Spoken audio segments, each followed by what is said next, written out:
Secretary of State Marco Rubio sat down with Laura Trump on Fox News and issued a serious warning about Cuba. To the average American, you see Cuba, small country, 90 miles off our shores, 9.5 million people population. What people forget that when it comes to things like espionage and influence operations, they actually are an influence and espionage superpower. If you look at the history of espionage in the United States, Cuba is the only country that consistently has implanted and embedded spies in our system without even paying them. Well, meanwhile, the country just suffered its fourth nationwide blackout in less than a month as the U.S. pressures the communist regime with an oil blockade, hoping to force a diplomatic agreement. So there's a lot to unpack here. What Secretary Marco Rubio was referencing there is a 100-page report that's just issued by the State Department, Jackie, outlining the concerns about Cuba and espionage and also sowing, kind of planting these spies around the United States.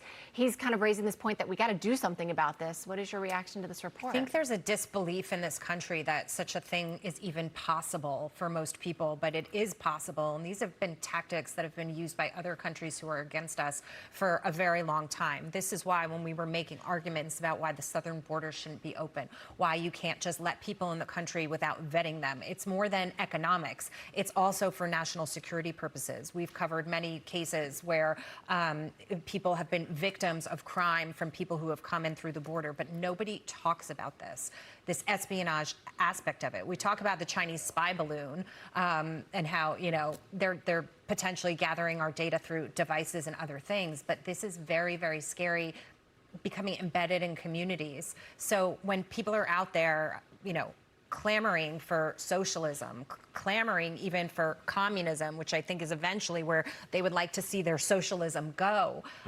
This is the cautionary tale about it. And it's also why we have to pay attention to our national security as a country, or, people who shouldn't have information are going to have it. That's going to make our fight much harder. Yeah, Taylor, if you take a look at the report, it really is pretty stark and detailed with all the detailing of these alleged spying that they say that they've documented. Yeah.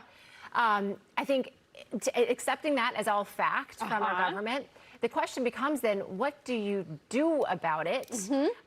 Do we pressure them to become further aligned with us, or do we take even kind of more drastic action, thinking about what's happened recently in Venezuela? Yeah, I think it ties close to Venezuela because it's part of the Monroe Doctrine that we're now calling the Monroe Doctrine, in terms of how we're thinking about the Western Hemisphere and aligning all of these countries to get away from China and Russia and more towards us. I think you saw that very clearly in Venezuela, and we're trying to see how that plays out.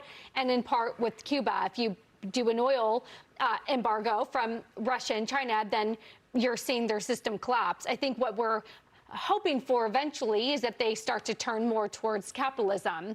You've certainly seen the immigrant population, of which Marco Rubio is familiar with in South Florida, do that because they see the benefits of capitalism and the hunger for innovation and prosperity and wealth. But you're hoping that that'll translate into the rest of the country. So I think when Trump talked a lot about that Monroe Doctrine and really focusing on the Panama Canal and everything that we're doing in the Western Hemisphere, that was the first step in terms of how we're realigning our Western Hemisphere to get us back away from being worried about spy machines and more about being aligned with our U.S. interests. Marcus, what do you think the reaction would be if we took steps to, I guess, intervene more into Cuba, take more of a heavy hand in encouraging them to be more aligned with us? I'm glad that you said that. What I took away from Marco's interview is it felt like he was foreshadowing what could happen in the future, almost setting the table stakes for why action would be taken. And most people look at Cuba and they say the GDP's small, they don't have electric, their cars look the same as they did in 1955, and they sort of undercount them.